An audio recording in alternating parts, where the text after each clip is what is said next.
You are standing in the scorching heat of the Egyptian desert, watching in horror as workers seal the final stone blocks of a magnificent tomb. But this isn't just any burial ceremony. Inside that tomb, behind those massive limestone blocks being mortared shut forever, a living woman is screaming. Her cries echo off the painted walls depicting scenes of eternal paradise, but for her, this tomb will become an eternal hell. She is Queen Ankhesenamun, and she has just been buried alive by the man who was supposed to protect her, her own husband, the Pharaoh. The workers finish their grim task and step back, their faces grim with the knowledge of what they've just done. The screaming from inside grows fainter, then stops altogether, not because she's found peace, but because the air is running out. You've just witnessed one of the most horrific acts of royal cruelty in human history, where absolute power corrupted so completely that a king could sentence his own wife to the most agonizing death imaginable. This isn't a tale from mythology or legend. This actually happened in ancient Egypt, where the line between divine authority and human monstrosity became so blurred that even the most sacred bonds could be shattered by paranoia, jealousy, and unbridled power. What you're about to hear will challenge everything you thought you knew about ancient Egyptian civilization and reveal the dark reality behind the golden masks and magnificent monuments. Before diving into this forgotten story of survival and suffering, if you enjoyed learning about the hidden truths of history, consider hitting that like button and subscribing for more content like this. Please comment below to let me know where you're listening from. I find it incredible that we're exploring these ancient stories together from different parts of the world, connected across time and space by our shared curiosity about the past. The pharaoh responsible for this unthinkable act was Amenhotep IV, though history knows him by another name, one that would become synonymous with religious revolution and royal madness. But to understand why a king would bury his own queen alive, we must first understand the world that created such monsters and the woman who would become their victim. Ancient Egypt was a civilization built on the backs of millions, where the pharaoh was considered a living god whose word was literally law. There were no checks on his power, no courts to appeal to, no higher authority than his divine will. When you hold that kind of absolute authority over millions of people, when your slightest whim can mean life or death for entire cities, something fundamental breaks inside the human psyche. Power doesn't just corrupt, it transforms people into creatures that no longer recognize the humanity of others. Ankhesenamun was born into this world of absolute power, but also absolute vulnerability. As a princess of the royal bloodline, she was simultaneously one of the most privileged and most endangered people in Egypt. Royal women were valuable commodities, breeding stock for producing heirs, political pawns for cementing alliances, and ultimately disposable assets when they outlived their usefulness. From the moment of her birth, Ankhesenamun's fate was never truly her own. She would be married to whoever served the political interests of the royal family, bear children to continue the divine bloodline, and live every moment of her life under the watchful eyes of those who saw her not as a person, but as a walking womb wrapped in silk and gold. But Ankhesenamun was different from the typical royal wife. Palace records describe her as intelligent, strong-willed, and unafraid to voice her opinions, even when they contradicted those of her husband. In a world where royal women were expected to be beautiful, silent, and perpetually pregnant, she dared to be an individual with her own thoughts and desires. This independence would prove to be both her greatest strength and her fatal flaw. In the twisted psychology of absolute power, any sign of independent thinking from those who are supposed to be completely subservient becomes a threat that must be eliminated. Ankhesenamun's intelligence and spirit, which might have been celebrated in a different time and place, marked her for destruction in the paranoid world of the Egyptian court. The pharaoh she married was already showing signs of the madness that would eventually consume him. Early in his reign, he had shocked the Egyptian establishment by abandoning the traditional gods that had sustained the kingdom for over 1,000 years. Instead, he declared that only one god would be worshipped, Aten, the sun disk, and that he alone was this god's representative on earth. This wasn't just religious reform. It was the act of a megalomaniac who could no longer tolerate sharing divine authority with anyone or anything else. The traditional priesthood, which had accumulated enormous wealth and influence over the centuries, suddenly found themselves declared heretics. Temples were closed, sacred statues were destroyed, and anyone who refused to accept the new religious order faced imprisonment or death. The pharaoh moved his entire court to a new capital city built in the middle of the desert, far from the traditional centers of power. This wasn't just a change of scenery, it was a deliberate attempt to isolate his followers from outside influences and create a controlled environment where his word was the only reality that mattered. Ankhesenamun found herself trapped in this desert prison, surrounded by sycophants and religious fanatics who competed to demonstrate their devotion to the pharaoh's revolutionary vision. The palace became a bizarre theater where courtiers performed elaborate rituals of worship, directed not just at the sun god, but at the pharaoh himself. But behind the facade of religious devotion and artistic innovation, something darker was taking root. The pharaoh's isolation from traditional advisors and his rejection of established customs had created a feedback loop of increasingly erratic behavior. Without the moderating influence of priests, generals, and court officials who might dare to question his decisions, he began to lose touch with reality itself. Palace servants whispered about his strange nocturnal wanderings, his conversations with invisible entities, and his growing paranoia about plots and conspiracies. He became convinced that enemies were everywhere, in the kitchens preparing his food, among the guards protecting his chambers, even in his own family. This paranoia focused particularly intensely on the women closest to him. In the pharaoh's deteriorating mind, the wives and daughters who shared his bloodline became the most dangerous threats of all. They knew his weaknesses, had access to his private chambers, and possessed the royal bloodline that could legitimize a rival's claim to the throne.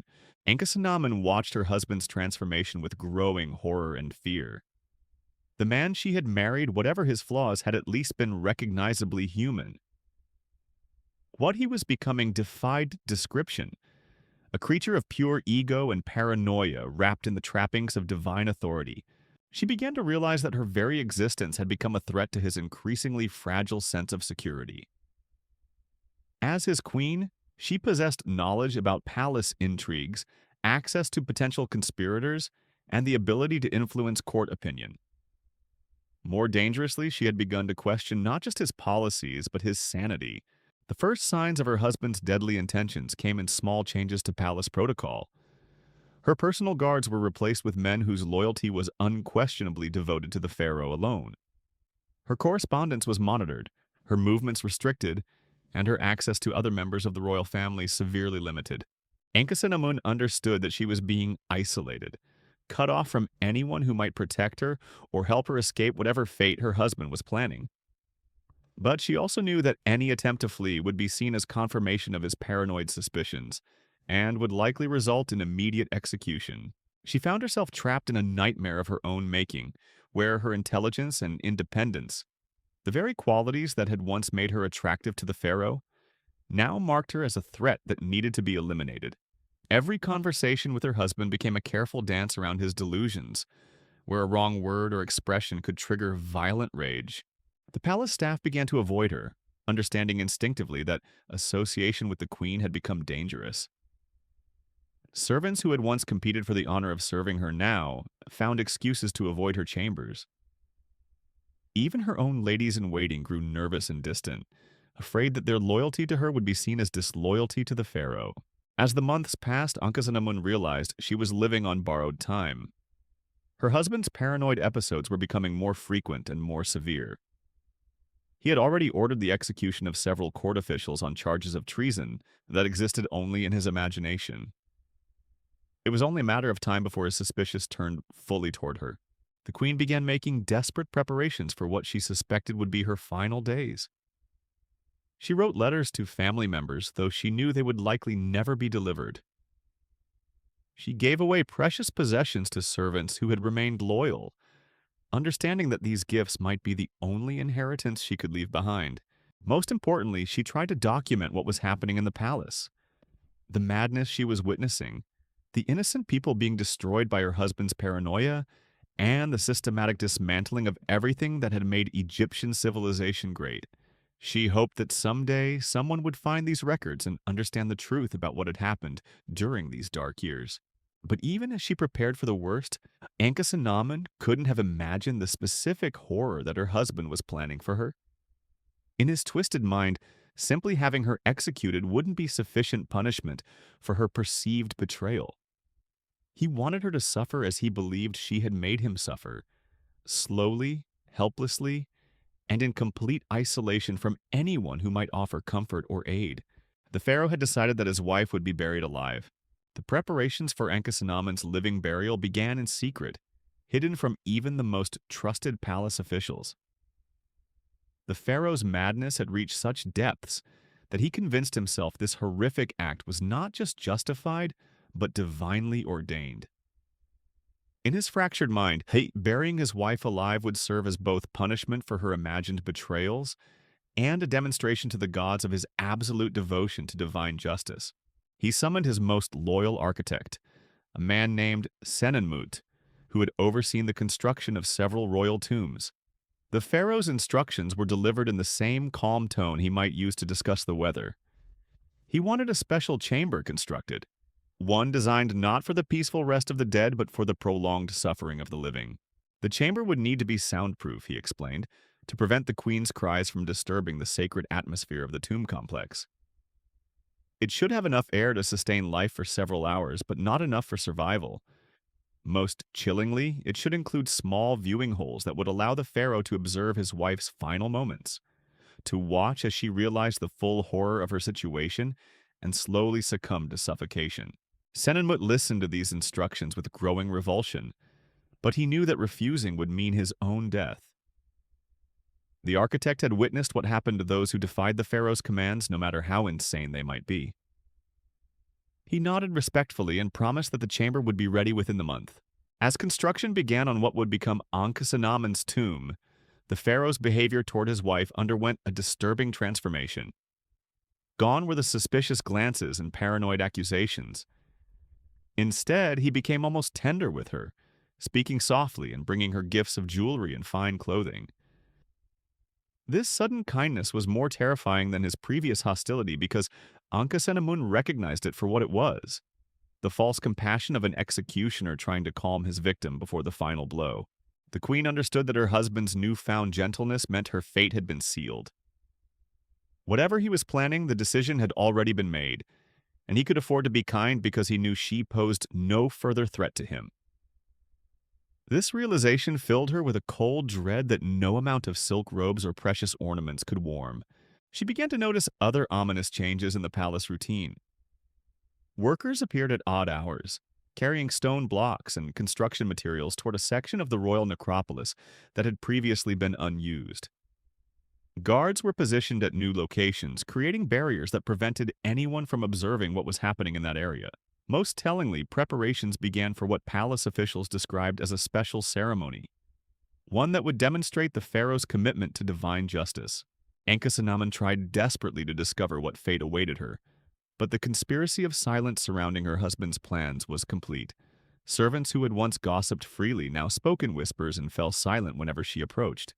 Even her most trusted ladies-in-waiting claimed ignorance about the mysterious construction project and the upcoming ceremony. The isolation was psychological torture in itself.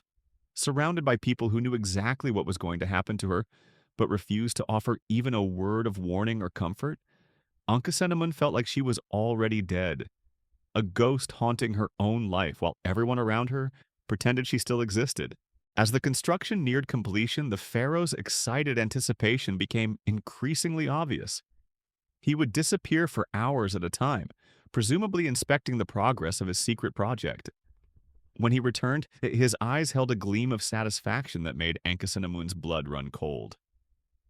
Whatever he was planning brought him genuine pleasure, the kind of joy that only comes from anticipating another person's ultimate suffering. The night before the ceremony, Ankhesenamun barely slept.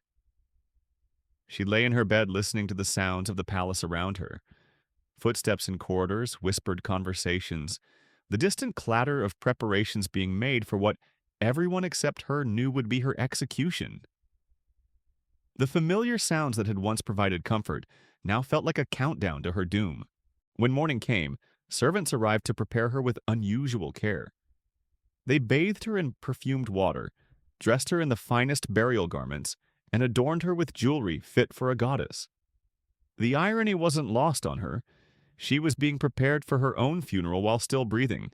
Every piece of finery they placed on her body was another weight dragging her toward the grave. The pharaoh appeared as the preparations were being completed, and his satisfaction with her appearance was evident.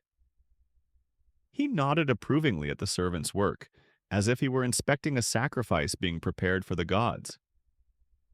When he looked at his wife, there was no trace of the man she had once known, only the cold calculation of a predator admiring his trapped prey.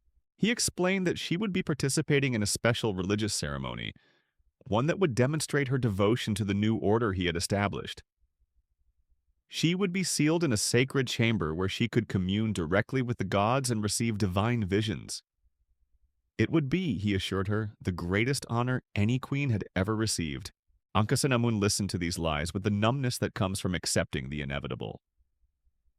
She understood now what was going to happen to her, and she knew that no amount of pleading or reasoning would change her husband's mind. The man who had once claimed to love her had been consumed entirely by his madness, leaving behind only a hollow shell animated by paranoia and cruelty. The procession to the tomb began at sunset, timed to coincide with the daily death and rebirth of the sun god. Ankhesenamun was carried in a golden litter, surrounded by priests chanting hymns and courtiers maintaining the pretense that this was indeed a sacred ceremony rather than an execution. The elaborate pageantry couldn't disguise the horror of what was about to unfold, but it provided a veneer of religious legitimacy that allowed everyone involved to pretend they were participating in something holy rather than something monstrous. As they approached the tomb complex, Ankhesenamun caught sight of the chamber that had been prepared for her. It was smaller than she had expected, barely large enough for a person to stand upright, with walls of smooth limestone that would be impossible to climb or damage. The entrance was narrow, designed to be sealed quickly once she was inside, and she could see the massive stone blocks that would be used to entomb her forever. The reality of her situation hit her with renewed force. This wasn't going to be a quick death. Her husband intended for her to spend her final hours in complete darkness, slowly suffocating while knowing that rescue was impossible. It was a death designed to maximize suffering, to ensure that her last moments would be filled with terror and despair. She thought about trying to run, but the guards surrounding her made escape impossible. She considered refusing to enter the chamber, but she knew they would simply drag her inside by force. Her only remaining choice was how she would face her death, with dignity or with panic, with courage or with despair. As the final preparations were made and the entrance to her tomb yawned before her, like the mouth of some ancient monster, Ankhesenamun made a decision that would define her legacy. She would not give her husband the satisfaction of seeing her break. Whatever horrors awaited her in that stone chamber, she would endure them as a queen, with her head held high and her spirit unbroken, even as her body was destroyed by his twisted need for revenge. The pharaoh approached her for what he knew would be their final conversation. His eyes gleamed with anticipation as he prepared to watch his wife disappear forever into the darkness he had created for her. But what he saw in her face wasn't the fear and submission he had expected. Instead, he found himself looking into the eyes of a woman who had transcended his power over her. Someone who had found a strength that even death could not diminish. The moment had arrived. The pharaoh gestured toward the chamber entrance, his voice carrying the false solemnity of someone who believed his own lies about divine justice. The priests began their final chant, their voices echoing off the limestone walls as torches cast dancing shadows across the hieroglyphs that would soon become Ankhesenamun's only companions in the darkness. What happened next revealed the true depth of the pharaoh's depravity. Rather than allowing his wife to enter the chamber with whatever dignity remained to her, he insisted on personally escorting her inside. This wasn't an act of final tenderness. It was the behavior of a man who wanted to savor every moment of his victim's terror, who needed to see the exact instant when hope died in her eyes. The chamber itself was a masterpiece of calculated cruelty. The walls were covered in beautiful paintings depicting scenes of eternal paradise, gardens where the blessed dead would feast forever, rivers of wine and honey, gods welcoming the righteous into their embrace. These images would be the last things Ankhesenamun would see, mocking her with visions of the afterlife she would never reach because her death was designed to deny her soul the proper journey to the underworld. The pharaoh had even arranged for a small oil lamp to be placed inside the chamber, not out of mercy, but to ensure that his wife would spend her final hours in light rather than immediate darkness. This way, she would be able to see the walls closing in around her, to study every detail of her stone prison, and to watch as the flames slowly consumed the limited oxygen in the sealed space. As they stood together in that tiny chamber surrounded by images of divine paradise that would soon become her hell, the pharaoh finally revealed the full scope of his madness. He explained to his wife that her death was necessary not just for his own peace of mind, but for the spiritual purification of their entire kingdom. In his twisted reasoning, she had become a vessel for evil influences that threatened to corrupt his divine mission. He told her that her suffering would serve as a sacrifice to the sun god, that her slow death would purify the royal bloodline of whatever taint had made her question his authority. Every gasping breath she took in the sealed chamber would be a prayer for forgiveness. Every moment of terror would be penance for her imagined betrayals. Ankhesenamun listened to this delusional justification with the detached fascination of someone observing a complete break with reality. The man speaking to her was no longer recognizably human. He had become something else entirely, a creature that wore the face of her husband, but contained only madness and cruelty where his soul should have been. But even in this moment of ultimate horror, she found a way to strike back at her tormentor. Looking directly into his eyes, she spoke words that would haunt him for whatever remained of his miserable life. She told him that the gods he claimed to serve would not be fooled by his justifications, that they could see the truth behind his religious pretenses. His new god, she said, would reject a worshipper who murdered innocent women and called it divine service. More devastatingly, she prophesied that his reign would end in disaster, that his abandonment of Egypt's traditional ways would bring catastrophe upon the kingdom, and that future generations would remember him not as a divine pharaoh, but as a madman who destroyed everything he touched. His name would be erased from monuments, his capital city would crumble into dust, and his revolutionary religion would die with him. The accuracy of this prediction, spoken by a woman facing her own death, seemed to shake the pharaoh's confidence for a moment. But his madness quickly reasserted itself, and he convinced himself that her words were just the desperate curses of a defeated enemy. He stepped back toward the chamber entrance, preparing to seal her inside forever. The workers had been waiting outside with the massive stone blocks that would entomb the queen. These men, skilled craftsmen who had spent their lives creating monuments to eternal life, now found themselves participating in the creation of an eternal death. They moved with mechanical precision, their faces carefully blank as they began fitting the first stones into place. Ankhesenamun watched these preparations with a strange sense of detachment. The reality of what was happening seemed almost too bizarre to accept, that she, a queen of Egypt, descendant of gods, was being buried alive like a common criminal. The disconnect between her royal status and her horrific fate created a surreal quality that made the entire scene feel like a nightmare from which she might still wake. But the scraping sound of stone against stone was all too real, as was the gradual dimming of light from the entrance as each block was fitted into place. The chamber was becoming smaller with each passing moment, the walls literally closing in as her husband's plan reached its final stage. The pharaoh positioned himself at one of the small viewing holes that had been incorporated into the wall design. Through this tiny opening, he would be able to observe his wife's death throes while remaining safely outside the chamber. The existence of these holes revealed the true depths of his perversion. He didn't just want Ankhesenamun to die, he wanted to watch her suffer every moment of her final hours. As the workers continued their grim task, the sounds from outside grew muffled and distant. The chanting of priests, the scraping of tools, even the whispered instructions of the construction foreman, all seemed to be coming from another world. A world of the living that was rapidly becoming inaccessible to the dying queen. The temperature in the chamber began to rise as the ventilation was cut off. The single oil lamp that provided light also generated heat, and with no way for hot air to escape, the small space quickly became stifling. Ankhesenamun could feel sweat beginning to bead on her forehead, despite the cool evening air that had existed moments before outside the tomb. She realized that her husband had planned even this detail, that her death would be as uncomfortable as possible, combining suffocation with heat exhaustion to maximize her suffering.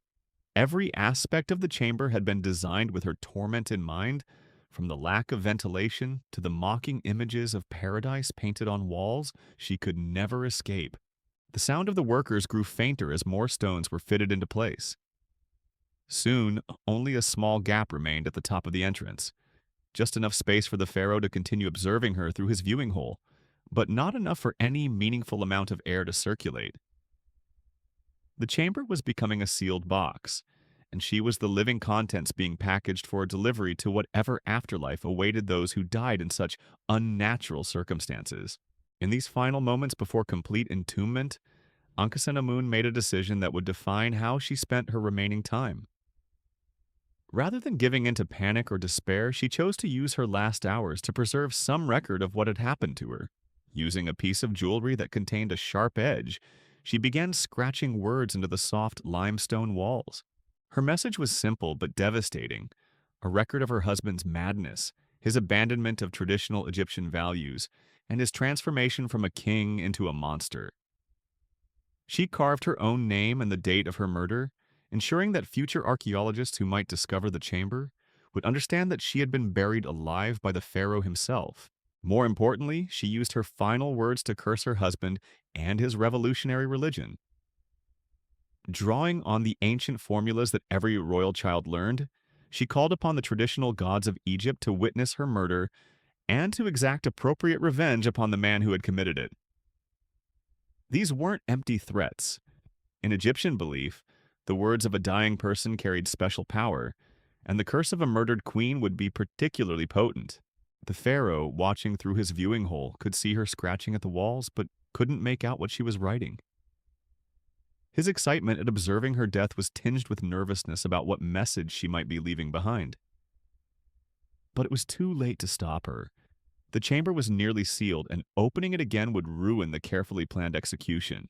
As the final stone was fitted into place, the last sliver of outside light disappeared, leaving Ankhesenamun alone with the flickering flame of her oil lamp. The sudden silence was overwhelming. No more sounds of construction, no more chanting from priests, no more evidence that a world of living people existed beyond her stone prison. The psychological impact of this complete isolation was immediate and devastating. Human beings are not designed to exist in such perfect solitude, and the knowledge that she was utterly alone began to affect her mind even before the physical effects of suffocation set in. The chamber felt like it was shrinking around her, the painted walls seeming to press closer with each passing moment. But Ankhesenamun had prepared herself mentally for this ordeal, and she refused to let panic consume her remaining time. Instead, she began to recite the ancient prayers that would help her soul navigate the journey to the afterlife. Assuming her unnatural death didn't prevent that journey entirely, her voice speaking words of power into the silence became her only companion in the darkness. Outside the sealed chamber, the pharaoh dismissed the workers and priests, wanting to observe his wife's final moments in private. What he expected to see through his viewing hole was a woman gradually succumbing to terror and suffocation, providing him with the satisfaction of complete victory over someone who had dared to question his authority. But what he actually observed was something that shook him to his core. A queen facing death with dignity and courage that made his own cowardice and cruelty seem even more pathetic by comparison. Instead of breaking under the horror of her situation, Ankhesenamun had transcended it, finding strength in the very traditions and beliefs that he had tried to destroy. The oil lamp's flame began to flicker more weakly as the oxygen in the sealed chamber was gradually consumed. Ankhesenamun could feel the air becoming thicker, harder to breathe, but she continued her prayers with steady determination. Each word she spoke was an act of defiance against the man who had tried to break her spirit along with her body. Through his viewing hole, the pharaoh watched with growing unease as his wife maintained her composure in circumstances that should have driven her to madness. He had expected screaming, clawing at the walls, desperate pleas for mercy that would never come. Instead, he witnessed something that challenged his entire worldview, a demonstration of spiritual strength that his own twisted soul could never comprehend. As the hours passed, the chamber grew hotter and more stifling. The limestone walls began to sweat with condensation from Ankhesenamun's breathing, and the beautiful painted scenes of paradise started to blur as moisture ran down their surfaces. The irony wasn't lost on her. Even the images of eternal bliss were weeping for what was happening in this place. Her breathing became more labored as the available oxygen decreased, but her mind remained clear. She thought about her childhood, about the woman she might have become if she had been born into a different world, about the children she would never have, and the life she would never live. But rather than filling her with despair, these thoughts brought a strange kind of peace.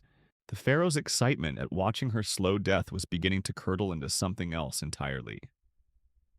He had expected this experience to provide him with a sense of closure, to prove definitively that he held absolute power over everyone in his kingdom. Instead, he found himself confronted with evidence of a strength that his power could destroy but never truly defeat. Ankhesenamun's lips began to move more slowly as the lack of oxygen affected her coordination, but she never stopped her recitations. The ancient words of power seemed to take on a life of their own in the sealed chamber, echoing off the walls and creating harmonics that made the pharaoh shiver with inexplicable dread. It was as if the gods themselves were speaking through his dying wife, using her voice to pronounce judgment on his crimes. The oil lamp guttered and went out, plunging the chamber into complete darkness. Now Ankhesenamun existed in a world without sight, where only touch and sound remained to connect her to reality. She could feel the smooth walls around her, still warm from the heat generated by her own body, and hear the sound of her increasingly desperate breathing as her lungs struggled to extract what little oxygen remained. But even in this absolute darkness, she found ways to resist her husband's attempt to destroy her completely. Her fingers continued to trace patterns on the walls, not just the words she had carved earlier, but ritual symbols that would help guide her soul to the afterlife despite the unnatural circumstances of her death. Each symbol was both a prayer and a promise that her spirit would survive to witness her husband's eventual downfall. The pharaoh could no longer see what was happening inside the chamber, but he could hear the gradually weakening sounds of movement and breathing. What had begun as his moment of ultimate triumph was becoming something else entirely. A vigil beside the deathbed of the only person who had ever truly known him. Watching as that knowledge died with her, hours passed in this macabre observation. The pharaoh found himself unable to leave his viewing post, compelled to witness every moment of the slow murder he had orchestrated. But instead of satisfaction, he felt a growing sense of unease that he couldn't identify or explain. Something was wrong with this scene, though he couldn't articulate what it was. Inside the chamber, Ankhesenamun's consciousness began to drift as carbon dioxide poisoning affected her brain. But rather than the confused delirium that typically accompanied suffocation, her mind seemed to expand and clarify. The darkness around her no longer felt oppressive. Instead, it felt like a doorway opening onto something vast and unknowable. She began to see things that shouldn't have been visible in the sealed chamber. Figures from Egypt's past seemed to materialize in the darkness. Previous queens who had suffered under the madness of absolute power. Priests who had died defending the old gods. Common people whose lives had been crushed beneath the weight of royal excess. They weren't frightening apparitions, but welcoming presences, extending their hands to guide her toward whatever lay beyond death. The pharaoh, still watching through his peephole, noticed that the sounds from inside the chamber had changed. Instead of the increasingly desperate breathing he expected, he heard something that chilled his blood. Soft laughter, as if his dying wife had found something amusing in her final moments. The sound was completely unexpected and deeply unsettling, suggesting that whatever was happening inside the chamber was beyond his understanding or control. Ankhesenamun's laughter wasn't born of madness, but of sudden comprehension. She understood now that her husband's attempt to destroy her had actually freed her from the prison of royal life that had confined her since birth. In trying to bury her alive, he had inadvertently given her the opportunity to die as herself, rather than as the role she had been forced to play. The realization brought her a peace that seemed impossible under the circumstances. She was no longer Queen Ankhesenamun, political pawn and royal breeding stock. She was simply a woman facing death with courage, surrounded by the spirits of others who had walked this path before her. The pharaoh's power over her was ending, and soon she would exist in a realm where his authority meant nothing. Her breathing became shallower and more irregular as the final stages of suffocation began. But instead of fighting against the inevitable, she embraced it as a release from a world that had never allowed her to be fully human. Each breath brought her closer to a freedom that no pharaoh could grant or deny. Outside the chamber, her husband experienced something he had never felt before: genuine fear. Not the political anxiety that came with threats to his throne, but existential terror at the thought of what he had become and what he was doing. The woman dying in the chamber had been the only person in his life who had seen him as something other than a god king, and her death would leave him truly alone with his madness. The sounds from inside the chamber grew fainter and more irregular. Ankhesenamun's movements became sporadic, her breathing barely audible even to someone listening intently. The pharaoh realized he was witnessing the exact moment when a human soul left its body, something that should have been sacred, but which he had turned into an act of ultimate profanity. As the night wore on, the chamber fell silent. The woman who had entered it as a living, breathing human being was now nothing more than a corpse, sealed inside a stone box. The pharaoh had achieved his goal of eliminating someone he saw as a threat, but the victory felt hollow and strange. Instead of triumph, he felt an emptiness that seemed to echo through his entire being. He remained at his viewing post long after the sounds had stopped, unable to accept that the execution he had planned so carefully was actually complete. Part of him kept expecting to hear movement or breathing that would indicate his wife had somehow survived the impossible conditions inside the chamber. But the silence stretched on, broken only by the distant sounds of the desert wind and the settling of stones in the cooling night air. When dawn finally came, the pharaoh was forced to confront the reality of what he had done. The chamber contained not a living enemy who might threaten his reign, but the corpse of a woman who had once loved him, who had shared his bed and his hopes for the future. The transformation from person to problem to corpse was complete, but it had changed him in ways he was only beginning to understand. The immediate aftermath of Ankhesenamun's murder revealed the true scope of the pharaoh's isolation. The courtiers who had participated in the execution avoided his presence, unable to meet his eyes or speak to him normally. Even his most loyal supporters seemed shaken by what they had witnessed, and whispers began to circulate about whether their king had finally crossed a line from which there was no return. The pharaoh himself seemed different, more erratic, more paranoid, more disconnected from the reality around him. Having murdered the person who knew him best, he found himself surrounded by people who saw him only as a source of power or terror. The loneliness that followed was more complete than anything he had experienced before, an isolation that no amount of royal authority could fill. But the most disturbing change was in his relationship with death itself. Having orchestrated such an elaborate and personal killing, the pharaoh became obsessed with the mechanics of dying. He would spend hours discussing with his physicians the exact process by which life left the body, the sensations experienced during suffocation, and the spiritual implications of unnatural death. This obsession began to affect his decision-making in ways that alarmed even his most devoted followers. He started ordering executions not just for political reasons, but to observe the dying process, treating condemned prisoners like subjects in some twisted experiment. The palace became a place where death was not just common, but celebrated, where the ending of human life became a form of entertainment for a king who had lost all connection to his own humanity. The workers who had sealed Ankhesenamun's tomb were sworn to secrecy about what they had done, but secrets have a way of spreading in closed communities. Within months, rumors were circulating throughout Egypt about the pharaoh who had buried his own wife alive. These stories, growing more elaborate with each telling, began to undermine his authority in ways that no military defeat or economic crisis could have achieved.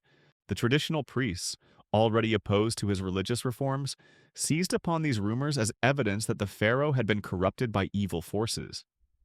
They began secretly teaching that his abandonment of the old gods had opened him to demonic influence, and that his increasingly erratic behavior was proof that he was no longer fit to rule as a divine king.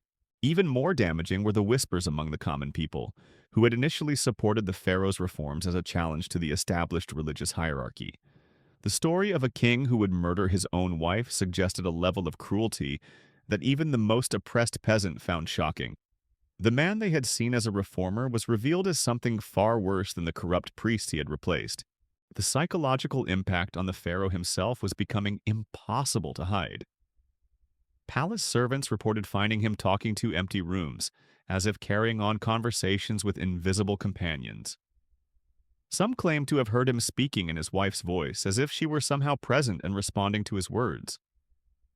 Whether this was genuine madness or an elaborate performance designed to avoid responsibility for his actions, it created an atmosphere of supernatural dread throughout the court. The sealed chamber containing Ankhesenamun's remains became a focal point for the pharaoh's deteriorating mental state. He would visit the tomb complex at all hours, sometimes spending entire nights sitting beside the wall that separated him from his wife's corpse. Guards reported that he would press his ear against the stone, listening for sounds that could never come, and that he often wept with a grief that seemed incompatible with his earlier satisfaction at her death. These nocturnal vigils revealed the true complexity of the pharaoh's psychological condition. The same man who had coldly planned and executed his wife's murder was now tormented by guilt and longing that he couldn't acknowledge or resolve. The chamber that was supposed to end his problems had instead become the source of new and more terrible forms of suffering. But perhaps most disturbing of all was the way the pharaoh began to rewrite the history of what had happened. In his official pronouncements, Ankhesenamun had died of natural causes and been given a burial befitting her royal status. He commissioned artists to create images of her peaceful death and glorious afterlife, as if beautiful lies could somehow erase the ugly truth of what he had done.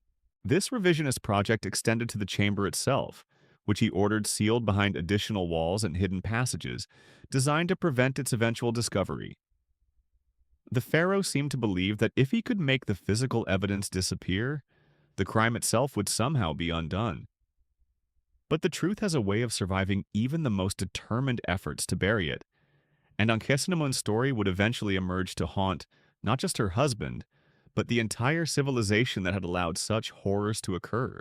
As news of the queen's mysterious death spread beyond Egypt's borders, foreign diplomats began reporting back to their own rulers about the instability of the pharaoh's regime.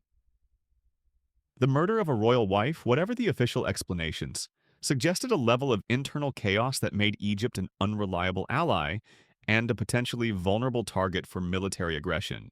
The pharaoh's isolation became complete as even his family members began to distance themselves from his increasingly erratic behavior. Brothers who had once competed for his favor now avoided the palace entirely, and even his own children seemed frightened by their father's transformation. The man who had once commanded the loyalty of millions found himself ruling over a kingdom held together only by fear and tradition. But the most profound change was in the pharaoh's relationship with his own mortality. Having witnessed his wife's slow death in such intimate detail, he became obsessed with his own eventual demise. He began planning elaborate tombs and burial procedures as if preparing for death could somehow protect him from the judgment he knew awaited him in the afterlife. The irony of this obsession wasn't lost on those who observed it. The man who had denied his wife a proper burial now spent most of his time preparing for his own funeral. It was as if he understood on some unconscious level that his crimes would follow him beyond death and that no amount of preparation could save him from whatever punishment awaited in the world to come.